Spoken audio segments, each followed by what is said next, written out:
So hello and very good morning to one and all present here. Today on this presentation day of MCS Bank, we will learn a lot about different topics. Talking about our topic, we are going to say something about bank audit. Bank has been playing an integral role in economic development as well as financial planning of the nation.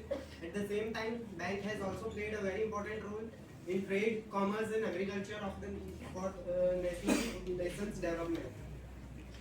Talking about numbers, banking sector has contributed 7.7% of total GDP of the nation in past year. At the same time, banking sector has generated employment for 1.5 million people over the nation. With this, the total asset across the banking sector, including both public and private, was $2.67 trillion in 2022. Since 1969, bank has played a very important and crucial role in development of the nation. Why 1969? Because in 1969, nationalization of bank was done by the Indian government for mass banking sector and mobilization of banking.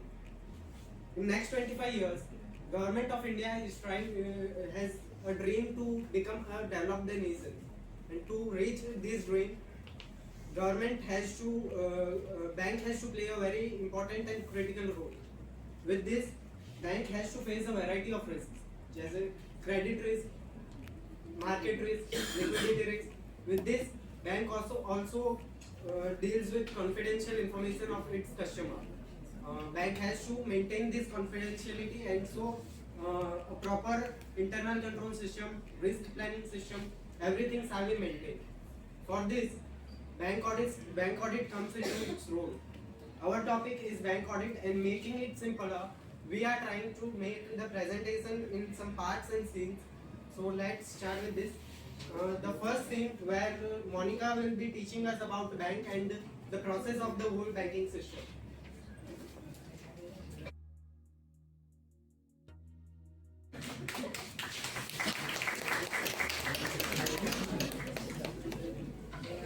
So आज मेरा topic है bank audit.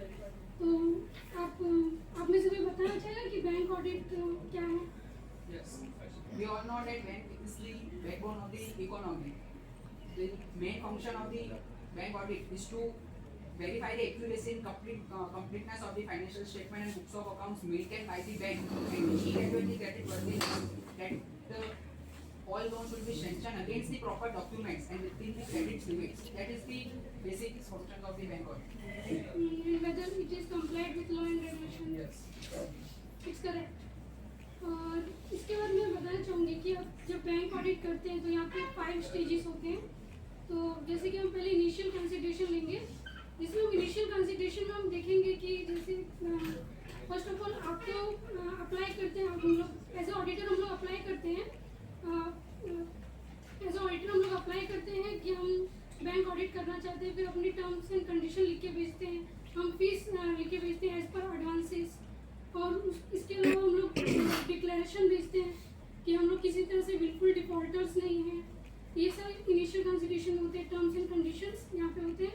और हमें यहाँ पे हम जो भी अगर प्रीवियस ऑडिटर हो उनको भी हमें लेटर भेजना पड़ता है कि हम लोग अब आज से हम लोग इनका ऑडिट करने वाले हैं इन बैंक का, तो हमें एक बार प्रीवियस ऑडिटर को भी लेटर भेजना पड़ता है. तो इनिशियल कंसिडरेशन में ये होगा.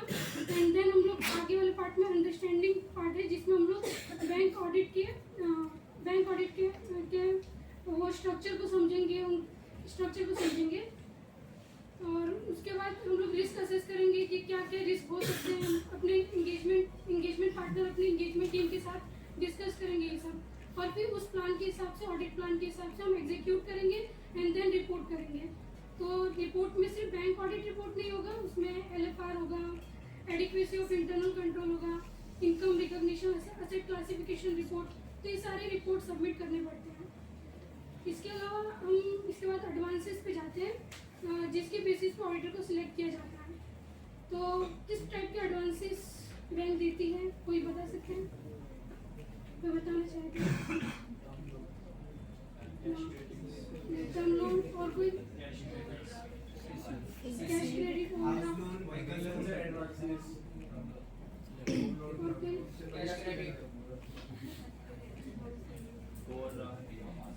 इस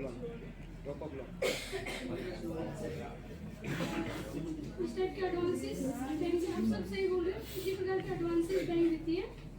तो फिर वो क्लासिफिकेशन ऑफ एडवांस किस टाइप से होता है, एक होता है स्टैंडर्ड रेगुलर, एक होता है सब standard doubtful asset, loss asset, इस टाइप के होते हैं। तो जब आपका इंटरेस्ट ड्यू डेट आ जाती है, उसके बाद अगर 30 दिन तक आप लोग इंटरेस्ट या अमाउंट नहीं भरते, ईएमआई नहीं भरते हैं, तो उसको स्पेशल मेंशन अकाउंट दिया जाता है कि ये स्पेशल मेंशन अकाउंट है, मतलब कि एक स्ट्रेस सिग्नल वहाँ पे मिल जाता है हमें कि ओवरड्यू होने वाला है, बैंक को मिल जाता है। देन फिर उसके बाद अगर वो 31 to 60 डेज के अंदर रहता है तो उसको हम स्पेशल मेंशन अकाउंट 1 बोलते हैं, और वो 61 to 90 डेज का होता है तो स्पेशल मेंशन अकाउंट 2 बोलते हैं, और वो 90 डेज के ऊपर जाता है तो वो एनपीए बन जाता है। इतना तो आपको आइडिया था इसमें। तो इसके अलावा फिर उसके बाद हम सब स्टैंडर्ड एसेट पे जाएंगे कि अगर वो एनपीए 12 मंथ्स के ऊपर रहता है तो उसको हम लोग सब स्टैंडर्ड एसेट में क्लासीफाई करते हैं। और फिर देन डाउटफुल एसेट में अगर वो सब स्टैंडर्ड की जैसा 12 मंथ से ऊपर हो जाता है तो उसको डाउटफुल एसेट क्लासीफाई करते हैं। एंड देन फिर लॉस एसेट अगर वो से ऊपर रहता है तो 12 मंथ्स के ऊपर सब स्टैंडर्ड से ऊपर रहता है तो उसको लॉस एसेट में क्लासीफाई करते हैं।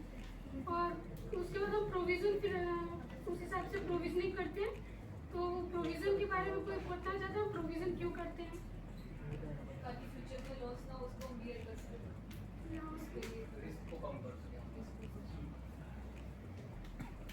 कितने परसेंट का करते हैं सब स्टैंडर्ड एसेट पे, कोई आइडिया? सब स्टैंडर्ड एसेट 15% का करते हैं, और डाउटफुल एसेट अगर अप टू 1 ईयर हो तो हम उस पर 25%, अगर वो सिक्योर्ड हो, अगर वो अनसिक्योर्ड हो तो 100% का ही करेंगे। And 1 to 1st year to 3rd year तक हो तो हम उस पर 40% का करेंगे, अगर वो सिक्योर्ड हो तो। वही अगर वो अनसिक्योर्ड होता है तो 100% का करेंगे। एंड अगर वो 3rd ईयर से ऊपर हो जाए डाउटफुल, अगर वो 3 ईयर से ऊपर हो जाए तो उस पर 100% लेंगे, वो चाहे सिक्योर्ड हो अनसिक्योर्ड हो। हम इनकम रिकॉग्नाइज कब करेंगे, मतलब एनपी जब वो एक्चुअली रिसीव हो तब, हम वो पहले अप्रूवल बेसिस पे नहीं करेंगे। और फिर बॉरोवर वाइज करेंगे या फैसिलिटी वाइज? कोई एग्जांपल दे सकते हैं मुझे बॉरोवर वाइज कैसे? बरोबर अगर बरोबर वाइज में जैसे कि अगर मान लीजिए आकाश है, तो आकाश ने लोन लिया बैंक से और उन्होंने टाइम पे नहीं किया। जैसे मान लो कार लोन लिया और एक उनका पर्सनल लोन पहले से चल रहा है। अगर उन्होंने पर्सनल लोन तो वो मतलब रेगुलर बेसिस पे भर रहे हैं, लेकिन वो कार लोन रेगुलर बेसिस पे नहीं भर रहे हैं, तो मुझे एनपीए कार लोन में करना चाहिए या फिर पर्सनल लोन को, या फिर दोनों को?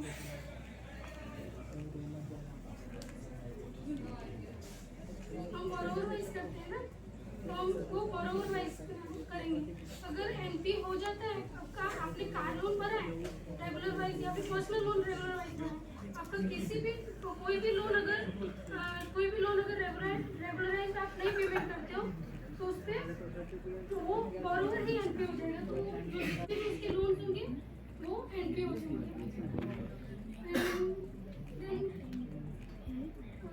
एक डीम्ड एनपी भी होता है, जैसे कि जब मान लीजिए कोई डॉन का नाम पता है, किसी डॉन का नाम? अमित शाह। वो जैसे उन्होंने कहा दाऊद इब्राहिम, तो उन्होंने मतलब लोन लिया बैंक एसबीआई बैंक से लोन लिया। तो फिर दाऊद इब्राहिम ने कहा, दाऊद इब्राहिम रेगुलर पेमेंट नहीं कर रहा था, तो अभी ऑडिट चालू होने वाला था। तो फिर ऑडिट चालू होने वाला था तो फिर बैंक एसबीआई बैंक ने कॉल किया, क्योंकि वो डॉन था तो उसको सामने से कॉल किया कि आप पेमेंट कब करोगे, पेमेंट नहीं करोगे तो फिर एनपी हो जाएगा, फिर ऑडिटर भी हम पे चिल्लाएंगे, तो पेमेंट कब करोगे? तो उन्होंने बोला भाई देख लेना, एक काम कर, तू मुझे एक वापस से लोन दे दे, बाद में मैं वही वाला तुझे दे दूंगा। अभी मेरा 50 लाख का उसका बाकी था, तो उसने बोला चलो मुझे 70 लाख का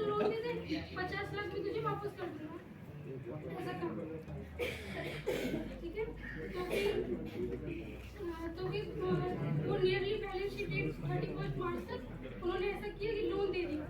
तो फिर एज ए ऑडिटर आप जाते हो, आप देखते हो कि अगर नियर द बैलेंस शीट ऐसा कोई अकाउंट रेगुलराइज हुआ है तो आपको उसको कंसिडर करना है कि ये एनपीए हो सकता है, तो उसको डीम्ड एनपीए करेगा, तो उसे एनपीए क्लासिफाई कर दिया जाएगा क्योंकि उसी टाइम रेगुलराइज हुआ है वो।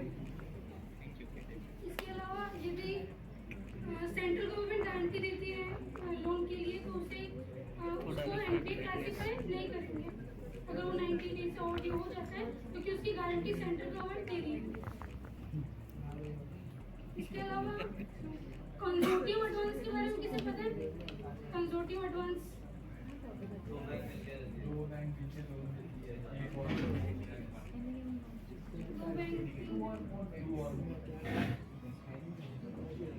उसमें से वन बैंक लीड बैंक होती है, इसके सारे आप लोगों की रेस्पॉन्सिबल होती है।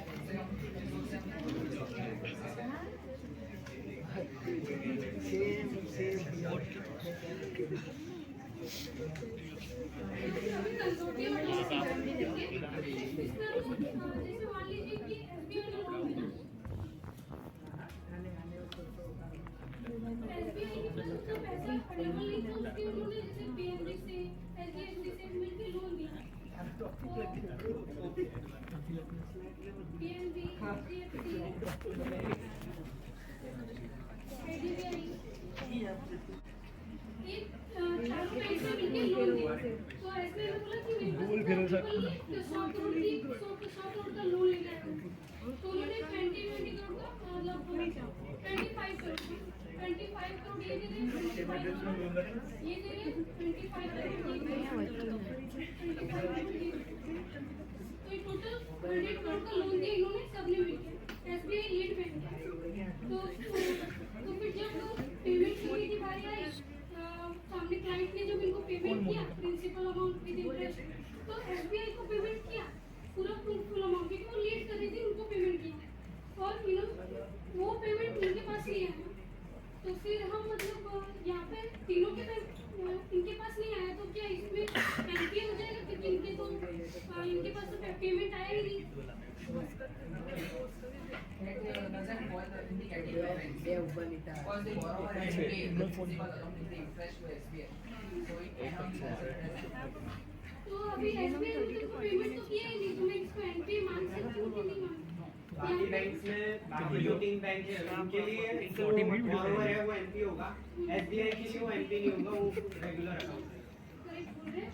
ये इन तीनों के लिए ये एनपीए होगा लेकिन एसबीआई के लिए एनपीए नहीं होगा।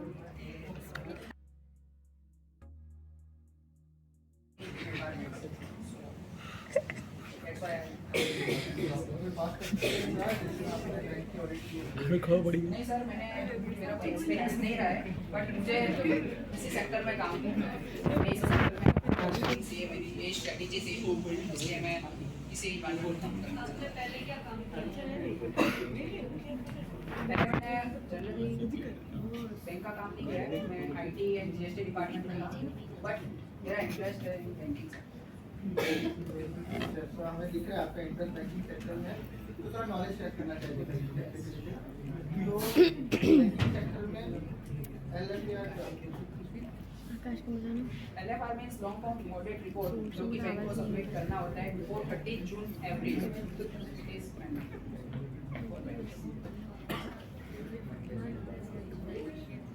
आकाश What are the NPA norms in respect of agricultural technology?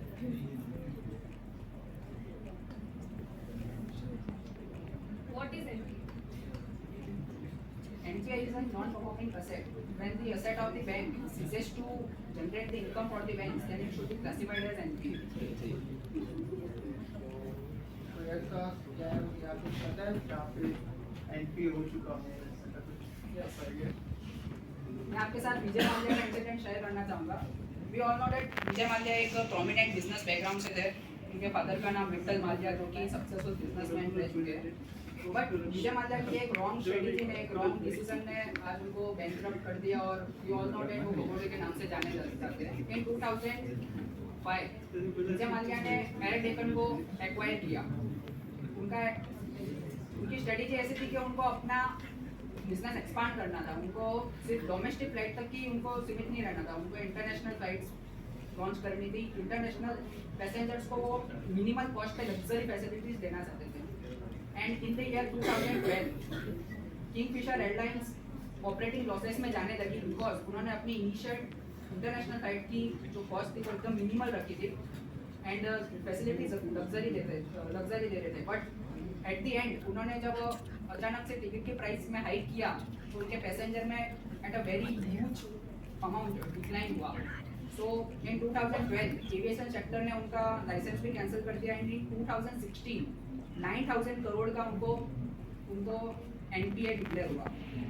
उसमें से एसबीआई ने आके 1600 करोड़ का उनको लोन दे रखा था and along with other bank like IDBI, UCO bank, bank of India, bank of Baroda, उन्होंने भी एनपीए लोन दे रखा था एंड आईडीबीआई एंड पीएनबी दोनों ने इंडिविजुअली 800 करोड़ का एनपीए लोन दे रखा था।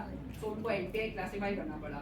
बट उनकी विजय माल्या की एक ये भी स्ट्रेटेजी थी कि थ्रू फॉरेन डायरेक्ट इन्वेस्टमेंट वो अपने एनपीए को गुड कर सके, मतलब डिफॉल्ट को गुड कर सके। But at that moment at that time foreign direct investment India में एविएशन सेक्टर में अलाउ नहीं था। सो इन 2016 वो एक कैजुअल बिजनेस मीटिंग का बहाना देके इंडिया से फरार हो गए एंड 9,000 करोड़ का एनपीए आज डिक्लेयर हुआ है। सो दैट इज द इसी के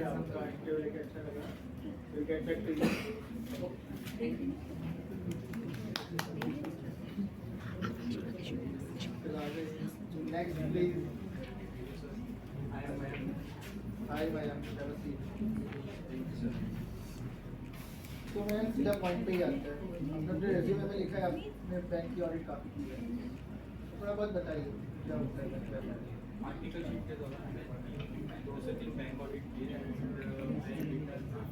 and bank audit and I know the process from starting to end bank audit how it's थोड़ा बहुत क्वेश्चन पूछ लिए जाए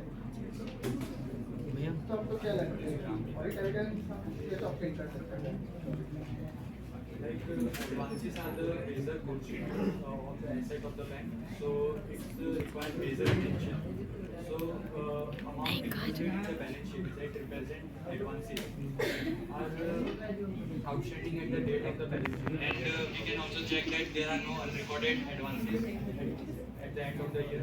All are recorded in the balance sheet, and appropriate provisions are made as per the RBI norms, accounting standards, and the GAAP, and all the advances are classified as per the accounting policies and regulatory requirements. NPA के norms क्या है? 90 days. Like in agriculture, advances consider as NPA when the interest and the principal amount is overdue for Season crop. 2 crop seasons. 2 crops. 1 and 2. In case of short duration crops, that is the period up to the harvesting, and it depends state level committee in each state. And for 1 crop season, in case loan granted for long duration crops, and that is the period more than 1 year. So in both cases, we can consider and आपको पता है अभी current market situation क्या चल रही है, तो आपका पॉइंट ऑफ व्यू अदानी के रिलेटेड क्या है? like in Adani, इस न्यूज़ के कारण like $100 billion की मार्केट कैपिटलाइजेशन अदानी की खत्म हो चुकी है एंड like 2 लाख करोड़ का उनका टोटल डेब्ट है, उसमें से 38% का एक्सपोजर इंडियन बैंक्स का एंड इन 38% 10% प्राइवेट बैंक्स का है and remaining is public sector का। But from 2016 to 2022, you can see that there is a retail percentage reduce हुआ है loan का. Like for public sector in 2016 55% loan Adani को दिया था and now 25% and in private sector 31% to reduce to 8%. And currently in SBI is given only 0.8% loan, IDFC 0.1%, so they are manageable limits के अंदर and like collapse होने के chances नहीं है Indian bank में major impact नहीं है। Thank you, madam. We'll get back to you.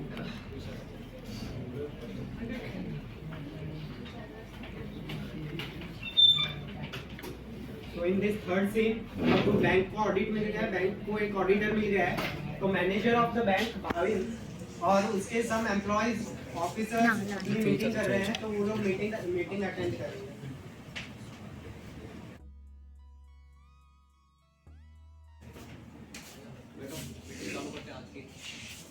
ऐसे ऐसे मीटिंग बोलेगा।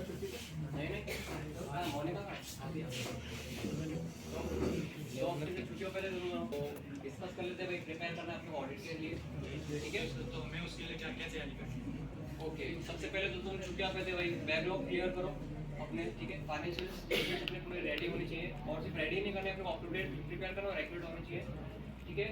दूसरा है कि अपने को इंटरनल कंट्रोल्स जितने भी अपने बैंक में है सबको फॉलो कर रहे हैं, और जो एचओ ने अपने को दिए हुए हैं इंस्ट्रक्शन वही अपने को फॉलो करना है, और डॉक्यूमेंट करके रखना, बिकॉज ऑडिटर भाई उनको हर चीज़ डॉक्यूमेंट चाहिए भाई, ठीक है? समझ गए? सीए भी आएंगे, उनके आर्टिकल भी आएंगे, मतलब पूरी टीम आएंगी उनकी, ठीक है ना? तो अपने को उनके साथ कोऑर्डिनेट करना है और अपना टाइम देना, पूरा छुट्टी मत मारना। मान लो जो भी मान लो, तुमको ऑडिट करना है, उनका काम है, ठीक है? ऑडिट तो करना ही है उनको, ठीक है ना? तरफ से ऐसा कुछ नहीं है कि एंट्री ऐसा कुछ आप समझिए। अरे वो मैं आऊँगा उसके ऊपर, ठीक है ना? तुमको काम ही दे दूँगा, क्या करना है तुमको, तो मेजरमेंट करना है, ठीक है ना? सर कोई प्रॉब्लम तो उससे अपने को इफेक्ट पड़ेगा? हाँ, उनको अगर कोई प्रॉब्लम मिलेगी ना तो अपने को बताएंगे, तो उनके साथ बैठ के अपन डिस्कस करेंगे भाई कि अपने को क्या सॉल्यूशन निकालना है, उसका सॉल्यूशन अपन निकाल देंगे, ठीक है ना? और भी हाँ, और एक बात और भाई, जो इंटरनल कंट्रोल्स अपने को एचओ से मिले हैं, हिस्सा देख लो, और अपना सिक्योरिटी मेजर और हिस्सा देख लो, उसको पूरा डॉक्यूमेंट कर लो, फाइल मैनेजमेंट। मयंक, तुमको इम्पोर्टेंट काम दे रहा हूँ, जितने भी प्रोडक्ट्स अपन अपने बैंक में जितने भी अपन ऑफर करते हैं क्लाइंट को, ठीक है? सबकी लिस्ट निकालो, अपनी सिस्टम से निकाल लेना, ठीक है? जितने अपनी सीसी हो गया, ओडी हो गया, बैंक लोन हो गया, लिस्ट निकाल लेना, और उनको है ना क्या करना, जितने भी अपने प्रीमियम क्लाइंट्स है, जो बड़े बड़े क्लाइंट्स हैं, जैसे अपना लाल वाला हो गया, एक अपना वो स्टेडियम वाला हो गया, ठीक है? उन सबकी लिस्ट निकाल लेना, और अकाउंट वाइज उनके साथ ट्रांजेक्शन चेक कर लेना भाई, कोई भी अनरेगुलर नहीं है। अगर कोई रेगुलर हो, अपने पास 2 महीने है।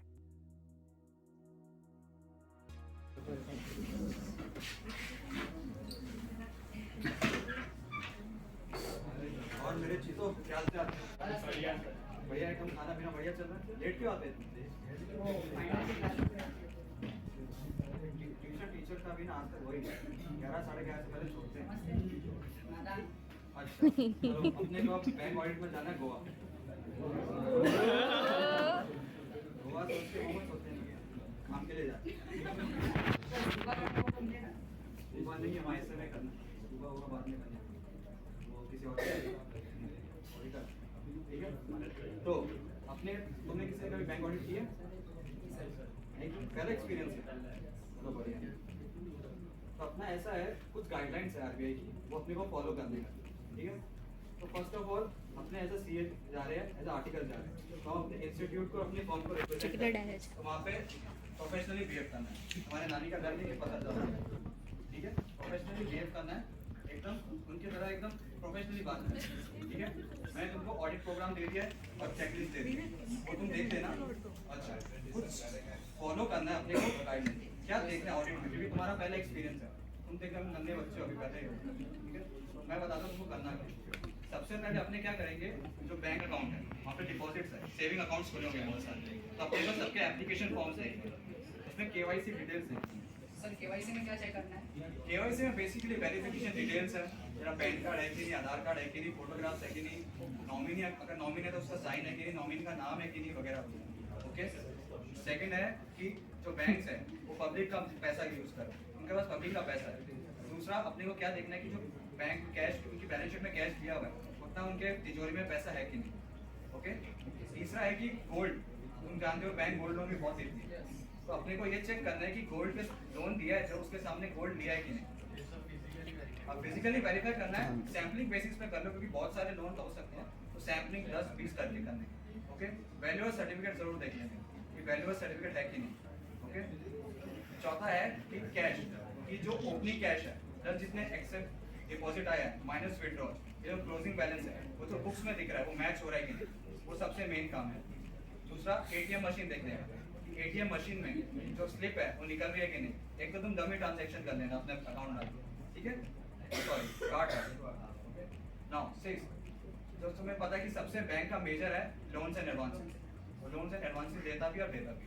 ओके, तो अपने को ये देखना है कि कोई लोन एडवांस दिया है तो कोई अकाउंट है कोई 90 डेज से ज्यादा है वो एनपीए हुआ है कि नहीं, तो तुमको मेजर उस पर ये देखना है फोकस।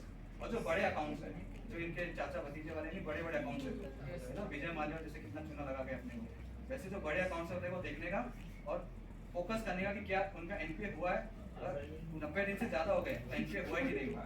और जो छोटे मोटे अकाउंट है ठीक है, इनका अपने का सैंपल बेसिस पे करने हैं। सर तो पार्टी कर ये मेरे दोनों चीते हैं, ओके एकदम आर्टिकल ये फर्क और ये मैं। Good morning. वो तो बहुत गिरा था। आप इनको ये कैश बैलेंस के ओपनिंग ऐप पर चेक कर लेंगे। आर्टिकल जो उनको मैंने सिखाया था वो सब करने हैं। ओके, मुझे शाम को रिपोर्ट चाहिए, फिर गोवा घूमने नहीं जाएगा। और बताइए सर कैसा रहा आपका सफर? और बढ़िया है, आप काम की बात करते कुछ। अरे हाँ, करने का भी आया है बहुत अच्छा। अरे सर अभी मैं खुदा अरे आप चलते दिल्ली चाय पी के आते हैं बोले ऐसा पानी चाहिए छोटा सा लाल पानी दे दे इधर। क्या चाहिए आपको? अरे चाय लेके आओ, एक चाय लेके। ये मैनेजर भी है ना। अब आप मेरे लिए सर स्पेशल चाय एकदम कड़क अदरक वाली आपके क्या बोल रहे हो? फ्रैंकली मैं भी सी आर्टिकल ये टिकड़े मैंने भी मारा। मुझे एक ही अफसोस रहा, गोवा में ऑडिट आई और मैंने किया नहीं। और सुबह मैं राजू को भेजता हूँ आपके साथ, बस सुबह कीजिए। चलिए मान गए भाई, भगवान है। सर प्रिंसिपल नहीं मानेंगे, डांटेंगे सर। प्रिंसिपल गया तेल देने, उसको क्या पैसे की पड़ी है और कुछ नहीं। आपको किधर जाना चाहिए? पूरा गोवा ही घूमना है। तो गोवा घूमने कैसा आर्टिकल्स है भाई? कहाँ गया तुम्हारा वो अंदर का आईसीआई का सब? मैं तो तुम्हारी परीक्षा ले रहा था। आर्टिकलशिप में सब निकल गया सर। बात करनी पड़ेगी मोनिका, जो भी है वो सब खत्म करो, तो फटाफट यहाँ से रवाना करो। चाहिए कि लाल पानी पीला पानी, क्या है ये लाल पानी पीला पानी? आएगा भी क्यों? शक्ल देखिए, लाल पानी पीना है। सर आप हमसे ऐसे बात नहीं निकाल दूंगा लाल पानी सब। सर हम आर्टिकल है, आप ऐसे बात नहीं कर सकते। आर्टिकल की कैसी की कैसी? अब काम की बात कर ले। हाँ सर बताइए। अकाउंट बताइए कितने एनपीए है कितने नहीं। सर आकाश अरे उठू कर हाँ सर। वो रजिस्टर वो एमके वाला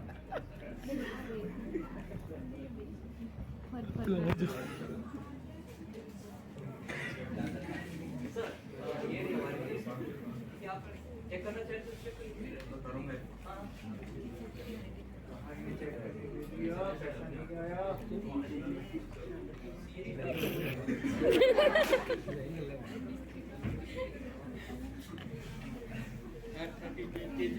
अरे लंच टाइम हो गया सर, बताइए क्या खाएंगे? अभी ना हाँ 12 बज गए। अभी तो पहला पेज चेक किया हमने। अरे सर आपके आर्टिकल तक चले गए घूमने? क्या? आपके आर्टिकल गए? अरे तो सर अपन ब्रेक ले लेते ना। आप भी ब्रेक ले लीजिए, इतने दूर से आए हैं आप, थोड़ा चलेगा सर। चलिए चलिए चलिए ठीक है। क्या चल रहा है सर? जाओ काम करो। हो गया वैसे तो आपके सारे अकाउंट्स मैंने देखे सही है, पर मुझे 2-3 अकाउंट्स में काफी कोई नहीं। एक है कोई मिस्टर जेठालाल अकाउंट का नाम है, उसमें इनका पहला इनकी इनकम कहाँ से होती थी कि ये लोग एसबीआई और पीएनबी से अपना लोन लेते थे जो 5 to 7% के इंटरेस्ट पे होता था, और यही लोन ये उन लोअर पीपल को देते थे 8 to 12%, जो 1 to 4% का इनका इनकम होता था। और ये बॉन्ड भी इशू करते थे और डिवेंचर भी इशू करते थे। तो देन उसके बाद एक ये स्कैम बाहर आया जिसमें इनमें क्या हुआ था, इनके मेन रोल थे राजेश वर्धमान एंड उनके 2 बेटे थे, कपिल वर्धमान एंड धीरज वर्धमान। इन दोनों ने अपनी एक ब्रांच खोली थी जिनका नाम था ब्रांद्राबाद, जो कि सिर्फ पेपर पे थी, ना कि उनका रजिस्टर्ड ऑफिस वहाँ पे था। और उन्होंने उनमें 2,60,000 की फेक अकाउंट खोले थे, और फेक अकाउंट खोलने की वजह से जो भी अमाउंट आती थी वो सब अकाउंट उन फेक अकाउंट में ट्रांसफर करके अपने अकाउंट में ट्रांसफर करते थे, जिसकी वजह से ये सारा बैंक स्कैम हुआ था। जो क्योंकि वो फेक अकाउंट थे, और फेक अकाउंट किनके थे, वो प्रमोटर के थे, जो कि थे धीरज वर्धमान एंड कपिल वर्धमान। इनकी वजह से ये बैंक स्कैम हुआ था। और 66 अकाउंट और भी उनमें ओपन हुए थे जो कि कंपनी से रिलेटेड थे, और वो भी सिर्फ पेपर वर्क पे थे, और वो भी फेक थे। तो इसकी वजह से ये सारा बैंक स्कैम हुआ था। और हमारे इंडिया में 34,000 करोड़, यानी कि कितना बड़ा अमाउंट होता है हमारे लिए, 34,000 करोड़ का बैंक स्कैम हुआ था। ये क्या करते थे, वो अकाउंट में ट्रांसफर करके सीधा हमने अपना अकाउंट में ट्रांसफर कर लेते थे। और किसी को अगर ये इसी जगह पर हमारे बैंक ऑडिट होती अच्छे से, तो आज ये स्कैम नहीं हुआ होता। अगर वो एक अकाउंट फेक अकाउंट कैसे ओपन होगा, किसी ने देखा नहीं होगा KYC हुआ या नहीं, ये अकाउंट के होल्डर है या नहीं, चेक नहीं हुआ। अगर अच्छे से बैंक ऑडिट होती तो आज ये सब बैंक स्कैम नहीं होता, और हम इस बैंक स्कैम से बच जाते। Thank you. और नेक्स्ट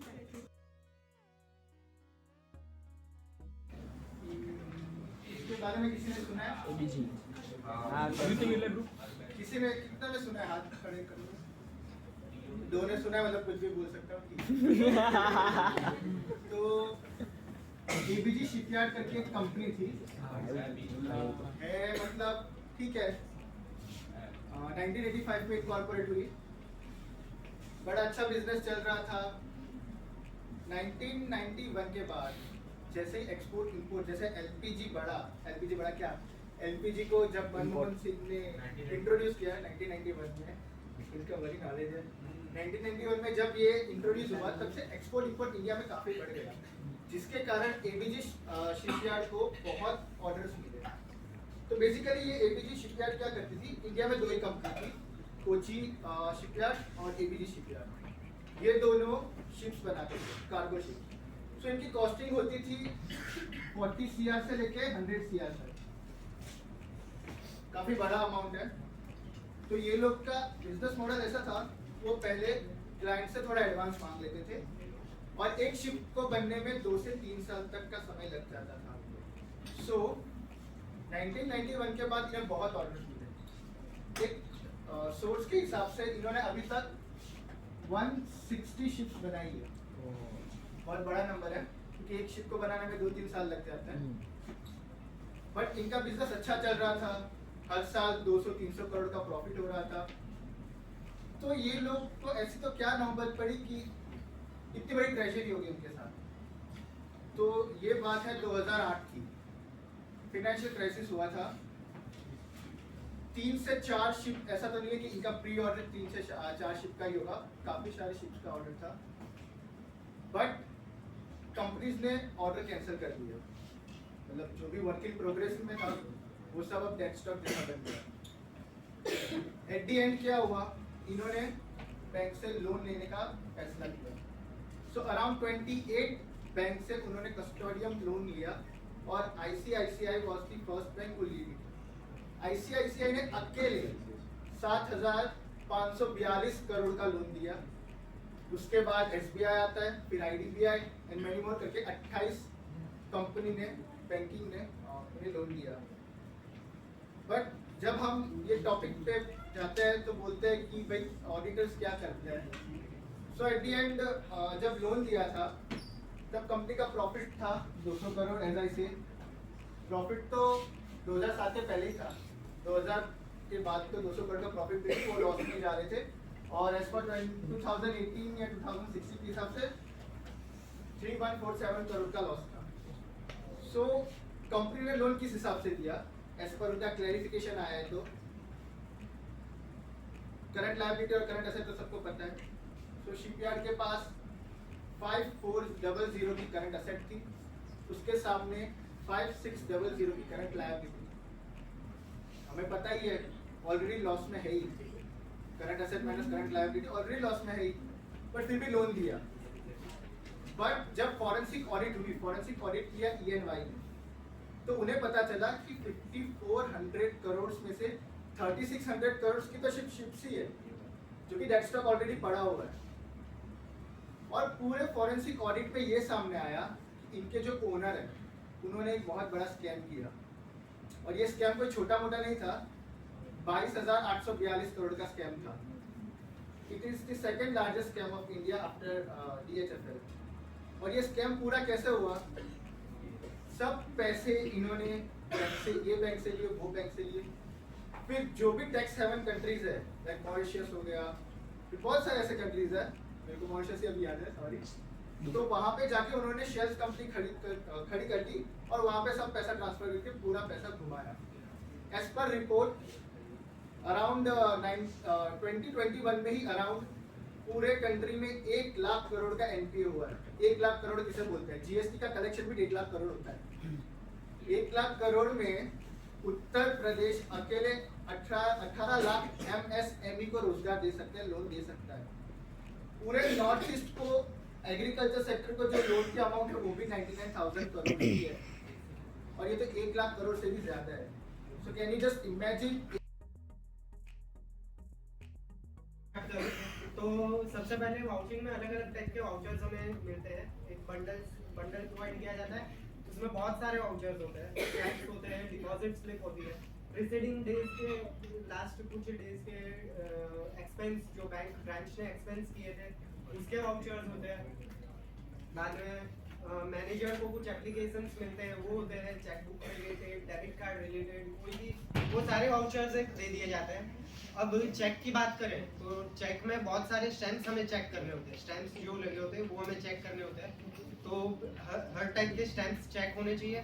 फिर जैसे मैं PNB की अगर बात कर रहा हूँ, मुझे दूसरे बैंक का इतना आइडिया नहीं है, तो एक होता है कि 1 लाख से ऊपर के जो चेक्स है उनके ऊपर एक अल्ट्रावायलेट लैंप का एक स्टैम्प आता है, वो होना जरूरी है, ऑफिसर लगा के देता है ताकि वो हमें पता चले कि ये चेक जेन्युइन है। उसके साथ हम बात करें तो हर एक वाउचर के ऊपर एक यूनिक कोड होता है, वो हमें सिस्टम के साथ वेरीफाई करना होता है कि ये कोड एकदम, ये जो ट्रांजेक्शंस हुए, जैसे मैं एक्सपेंडिचर का मैंने बताया था कि प्रीसीडिंग डे के जो एक्सपेंसेस होते हैं उसके भी वाउचर्स हमें दिए जाते हैं। तो ये जो वाउचर्स के ऊपर ये कोड होते हैं उससे हमें पता चलता है, हम वेरीफाई कर पाते हैं कि प्रॉपर ट्रांजैक्शन हुए कि नहीं। सिस्टम में डाल के हमारी आईडी होती है, फिनेकल्स में आईडी होती है, अलग अलग सिस्टम्स में आईडी होती है। फिर अकॉर्डिंग टू सर्कुलर वो जो बंच हमें दिया जाता है उसको एकदम लास्ट में स्टिच करवाना पड़ता है, और वो स्टिच करवा के एक प्रॉपर कबर्ड में रखवाना होता है। ये करना ही होता है क्योंकि आगे जाके रिकॉर्ड्स में रखने के लिए ये चीज चाहिए। फिर एक आगे जाते हैं तो बैंक्स अलग अलग टाइप के लोन्स प्रोवाइड करते हैं, हाउसिंग लोन हो गया, व्हीकल लोन हो गया, कैश क्रेडिट हुआ, ओवरड्राफ्ट हो गया, अलग अलग बहुत टाइप के लोन्स प्रोवाइड करती है। ये लोन्स में हमें वेरीफाई करना होता है प्रॉपर डॉक्यूमेंटेशन हुआ है। हाउसिंग लोन की बात करें तो बहुत सारे डॉक्यूमेंट्स है, सैंक्शन लेटर से चालू करते हैं, हमें सैंक्शन लेटर में सारी डिटेल्स मिल जाती है, बोरोवर की डिटेल, को बोरोवर की डिटेल, हमें इंटरेस्ट रेट, चार्जेस जो भी है वो सारे वो पूरा सैंक्शन लेटर में लिखा हुआ आता है। अब हर एक ब्रांच के पास सैंक्शन देने की पावर नहीं होती है। जैसे ब्रांच है तो ये ब्रांच के पास 10 लाख तक का वो सैंक्शन कर सकता है। फिर लोन पॉइंट आ जाता है, लोन पॉइंट उसके 10 लाख से ऊपर का पावर होता है। फिर और ऊपर 1 करोड़ का चाहिए तो और ऊपर होता है। ऐसे अलग अलग ब्रांच के पास पावर होता है। तो सैंक्शन लेटर की बात करें उसमें लिखा हुआ होता है कि ब्रांच ने अगर दिया है तो ब्रांच ने सारे डॉक्यूमेंट्स लिए हैं कि कंप्लायंस हमें देखना होता है कि हाउसिंग लोन की बात करें तो उसमें अलग अलग डॉक्यूमेंट्स होते हैं। Title clearance report bank officers नहीं करते, वो बाहर से एडवोकेट से साइन करवाते हैं, तो टाइटल क्लियरेंस रिपोर्ट होता है। फिर वी हैव वैल्यूएशन रिपोर्ट में अलग अलग एक रजिस्टर्ड वैल्यूअर से ही चाहिए वो रिपोर्ट, तो रजिस्टर्ड वैल्यूअर हमें रिपोर्ट बना के देगा जिसमें अलग अलग हमारे पास वैल्यू होगी, market value, realisable value, insurable value. तो हमें देखना है कि ये इंश्योरेबल रियलाइजेबल वैल्यू जो है वो जनरली हम कंसीडर करते हैं। फिर वैल्यूएशन रिपोर्ट आ गया, फिर हम जाते हैं एक सरसाई हमें ऑब्टेन करना होता है। ऐसे बहुत सारे होम लोन में अलग अलग डॉक्यूमेंट्स होते हैं। अब हमने डॉक्यूमेंट्स चेक कर लिए, व्हीकल लोन में चेक कर लिए, कैश क्रेडिट में चेक कर लिए, ओवरड्राफ्ट में चेक कर लिए। फिर अगर कुछ डेफिशिएंसी मिलती है या डॉक्यूमेंट्स हमें कंप्लीट नहीं मिलते तो हम रिपोर्ट कर देते हैं।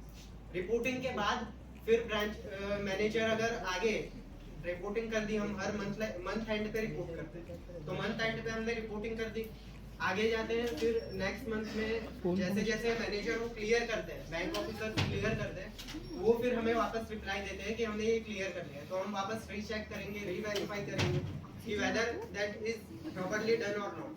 वो हो गया, उसके बाद हम वापस वो कंप्लाइंस को क्लियर करेंगे और फिर जाके वो पूरा सिस्टम कंप्लीट होगा।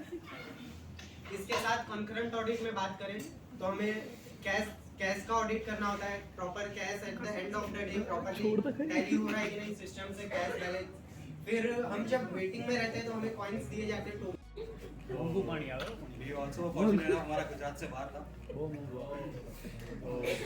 हमारा महाराष्ट्र में एक डिस्ट्रिक्ट है Baramati, anyone know was Baramati?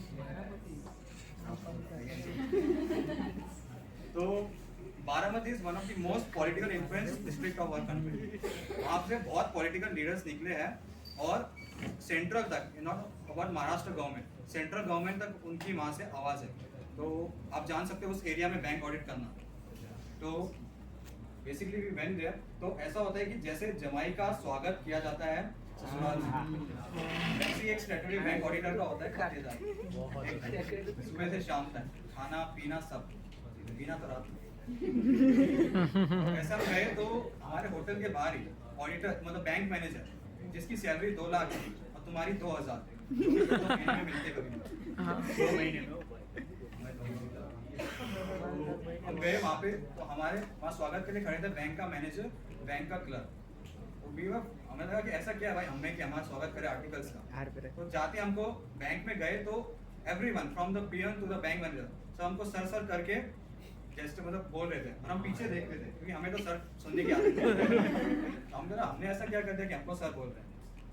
When there काम किया तो हर 10-15 मिनट में कोई आता था, क्योंकि बारामती इज डिस्ट्रिक्ट वहाँ पे गन्ने की खेती और अंगूर की खेती सबसे ज़्यादा होती है। तो वहाँ पे हर 15 मिनट में सर गन्ने का जूस पी लो, सर चाय पी लो, सर ये ले लो। और खाना मतलब कि 2 बजे बोला सर खाना चलो, एकदम बेस्ट से बेस्ट होटल में हमको खाना खिलवाती। ऐसा पहला बोला जाता था बचपन में कि अपने नानी के घर जाते थे तो अपने वहाँ से मोटे हो रहे। हाँ। सीए स्टूडेंट का ये होता है बैंक ऑडिट में जाता है तो मोटा हो गया। Even I have gain 1 kilo weight. हाँ। काम भी क्या करें ऐसा था सीन। बट ऐसा नहीं कि ससुराल में काम नहीं कराते जमाई से, हमने रात के 11-11 बजे तक हमने भी काम किया होता। तो मेन क्रक्स ये है कि जो सीए की वहाँ पे रिस्पेक्ट होती है, एज स्टैट्यूटरी बैंक ऑडिट में जाता हूँ। पहले मुझे क्या लगता था कि आई वेंट देयर, तो मुझे ऐसा लगता है कि जब मैं फॉर्म में था तो मुझसे ओटीपी मंगवा रहे हैं, वो आईटीआर की 3 कॉपी बना दो। मुझे लगता है क्या वेरीफाई 16 घंटे पढ़ के इंटर क्लियर किया है, ये काम था ना करने के लिए। देन आई वेंट देयर, तो एक आर्टिकल को भी इतनी इज्जत दे रहे हैं तो सोचे ऑडिटर को कितनी इज्जत दे रहे हैं।